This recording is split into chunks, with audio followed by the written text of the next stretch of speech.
তুমি ভাত খাবে? আচ্ছা, তুমি ভাত খাবে?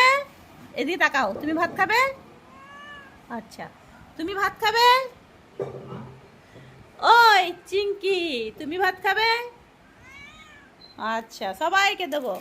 ভাত মাখাচ্ছি, মাছ ভাত একদম ভালো করে মাখাই। কে কে ভাত খাবে? চলে এসো, চলে এসো। বসো, বসো, এখানে বসো।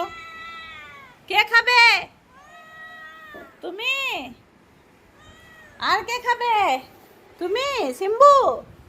চিঙ্কি তুমি? দাঁড়াও দাঁড়াও, এখন কেউ মুখ দিও না, গরম আছে। গামলাতে ভাতটা ঠান্ডা করতে দাও। না না নয়, হ্যাঁ হ্যাঁ, দাঁড়াও খেতে দেবো। ও শোনা, আমার খুব জোর ভুকু লেগেছে। আচ্ছা, তোমার ভুকু লেগেছে?